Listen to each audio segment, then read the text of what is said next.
Hello, this is another edition of The Curriculum, an investigative documentary series focusing on the disparities between public and private sector basic schools, their effort on academic performance, and the long-term consequences for Ghana. The Curriculum is shown on Ghana television and has been made possible with the support of Star Ghana. The previous two episodes took us to Ho, the Volta regional capital, and one of 25 municipalities nationwide. The last time around, we focused on inclusive education, which is a concept that advocates the same quality of education for all pupils, regardless of their physical or mental capabilities or status. Inclusive education requires teachers who are empathetic to the condition of their pupils. Today, we look at facilities for children with disabilities. Education for children with challenges is of great importance to the physically challenged themselves, advocate for their rights, and wider society, since invariably there is a large number of people with such challenges, variously estimated to be around 15% of the populace. Another aspect of school infrastructure which has a profound effect on learning is lighting and ventilation. Poor lighting and ventilation increase discomfort for pupils. Bad lighting especially can have a deleterious effect on their eyesight as they can strain to see and read, and this can lead to complications in later life. Advocates and educational administrators state that bad design and construction are responsible, and there has been a clarion call for architects and other building industry professionals to design and construct disability-friendly buildings. Other stakeholders put the blame squarely at the door of local authorities, who they believe put cost-saving measures ahead at the needs of the pupils. Some of the schools have this pigeonhole type of windows, which doesn't bring in light for those with low vision to see properly on the board.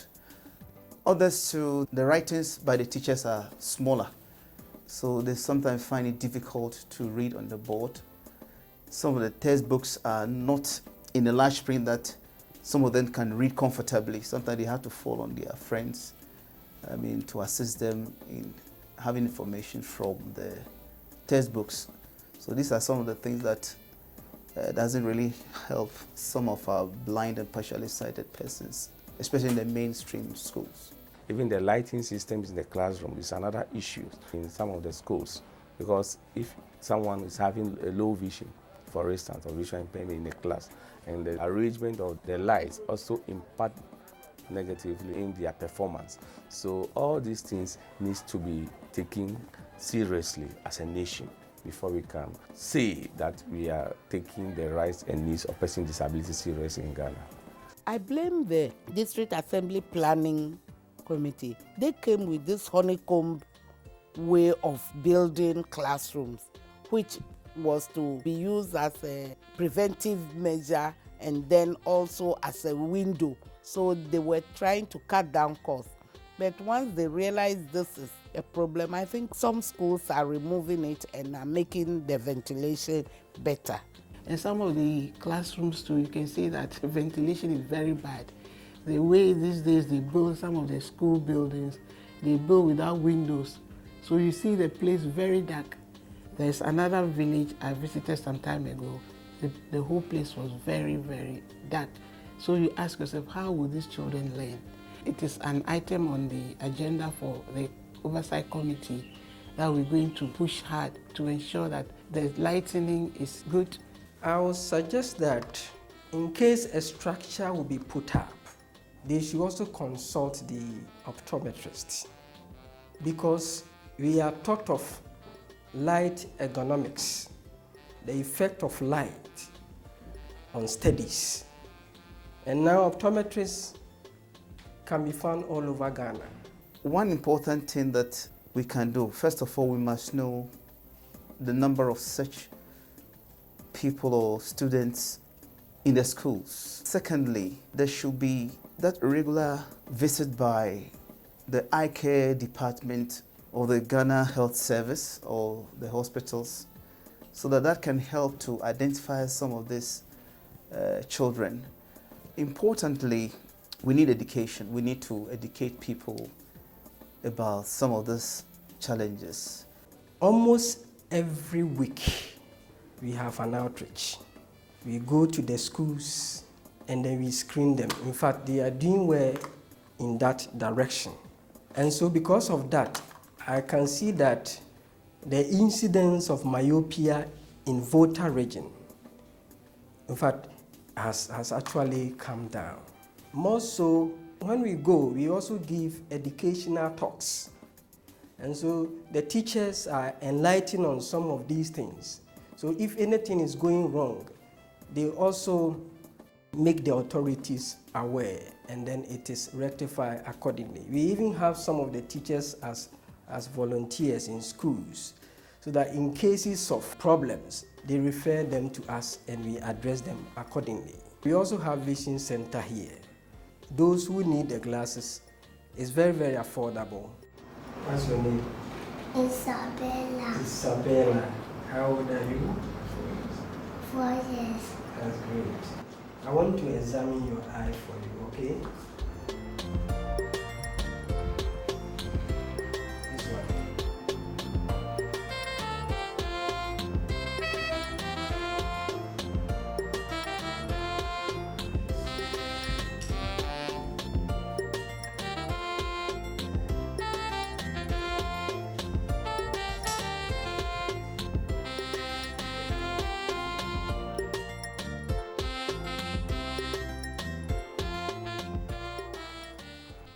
In Ghana, disability-friendly facilities require speed ramps for wheelchair access, smooth floors with no protrusion, and guardrails to serve as protective barriers for the unsighted. Indeed, many public buildings in Ghana are defective in this regard. So how do schools in the whole municipality stock up? It's only the down floor, which is disability friendly, but the upstairs, no.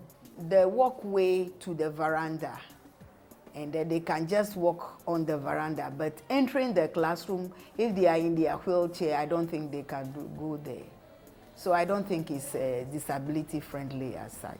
The schools shouldn't refuse admission of children with disabilities on the ground of their disability. It's illegal in Ghana now per the Person with Disability Act. So each school should rather encourage the parents to send their disabled children to school. Teachers need to have more information about how to identify and manage disability in the classroom. So if these assemblies especially can also keep to this work in a way of ensuring that public buildings are accessible for all, including persons with disabilities, then I know there's a future for us. For schools to be approved, there should be these facilities. Now that we have physically challenged people, it is not all that much to just provide, as the parents, to provide 2 bags of cement, and they ask the children to bring cracked stones, and they will gather sand and make a walkway for the physically challenged. For the physically challenged, until recently, attention was not on providing ramps. But as at now, we have made it a policy that any structure that we will put up fresh, we'll make sure those things are there.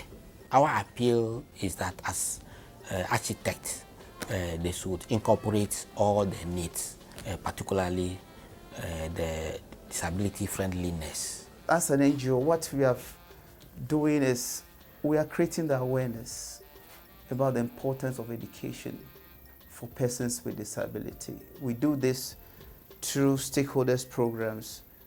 We go on radio to talk about it.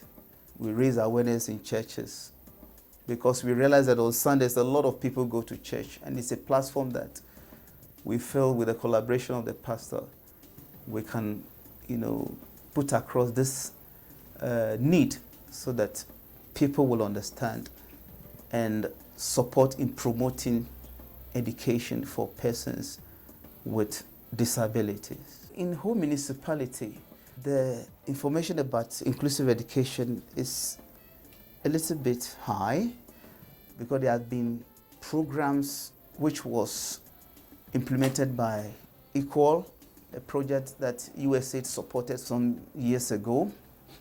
And then we have the Church of Christ also came in with a lot of program and trainings. So I think because of that, there's this level of awareness.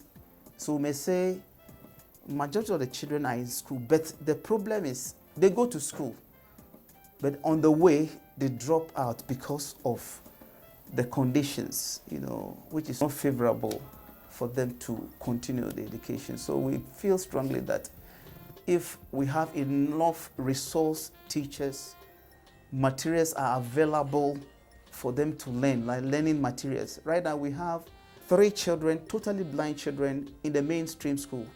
As our efforts to tell the world that implementing inclusive education can be possible, we have put in a pilot and we are doing it. As I speak now, we have 3 students in the mainstream school, 3 at Agove, 1 in Ho here. And they are there, and we have resource teachers who are assisting them. So if teachers will be around with the materials, I think most of our children will have access to education, and they will also enjoy a better living standard than what it is now. The Ghana Blind Union, with concerned groups that want to promote inclusive education, and with the support of Star Ghana, have drafted an inclusive education policy. They will present it to the Ministry of Education for onward process. So we hope by next year this policy will come to life, and with this to help for the smooth implementation of the inclusive education policy. The convention has come at the right time to promote our rights. So we want the government to ensure that the existing law that is there, which is not biting, should be made to be in line with the CRPD, because the CRPD talks about obligation. It has its principles, and it ensures that government is accountable to ensure that persons with disabilities have equal enjoyment of their rights on equal basis with others. So that's one thing that we would like the government to do, ensuring that the laws are made, some of the laws are amended so that it will enhance accessibility. Because when you talk about accessibility, it's not only the buildings alone. Accessibility to information. How do persons with disability or hearing impairment have access? I know GBC, you are doing well with this sign language thing, but how does it go down to the public schools and then public services like the police station, the hospitals? Who is there to sign for the hearing impaired person? Their problem is quite pathetic. So we ensure that all the training institutions, they should learn the sign language so that can effectively enhance inclusion of our marginalized brothers and sisters. As for the blind, I think the awareness is high, but what about our colleagues? And also those with learning disability, I want to hit there again. We need to develop different assessment formats for them, because if we put all of them and mix them all with the so-called, able children, then we are not doing good for them. My advice first goes to the parents. Once you are a parent, you should be prepared to take responsibilities. You shouldn't wait till we take our children to school before their eyes are examined. More so, once every year, not only to the students or pupils, everybody is expected to examine the eye. To the students or the pupils, I would suggest that whenever they're having problems, they shouldn't be afraid to approach their teachers and let them know. When you are even putting up your own building or house, apart from the building expert that you see, try and consult some of these eye specialists in particular the optometrists. They can advise you. Medical professionals, in addition, strongly advocate improved designs for school buildings as well as regular testing of eyesight by school children. In addition, advocates for people with various disabilities have called for a quantum leap in the approach to the teacher training. Their argument is that teaching personnel need to be sensitive to the needs of those with physical and other challenges. Their education must be approached holistically with infrastructure, attitudes, and curriculum, all taken into account in order to ensure full access of education for all. Poor conditions add to the challenge of disability in acting as a distinctive to education and compelling such pupils to drop out of school. Inclusive education, however, can help them to access quality education. The Ghana Blind Union, an advocacy group, and Star Ghana are pushing hard for inclusive education to be adopted as part of national education policy in accordance with the Convention of the Rights of the Disabled. Successful implementation will surely come as a welcome relief to pupils with challenges, not only in the whole municipality but elsewhere in Ghana. This has been another edition of the curriculum brought to you by the Ghana Broadcasting Corporation and Star Ghana.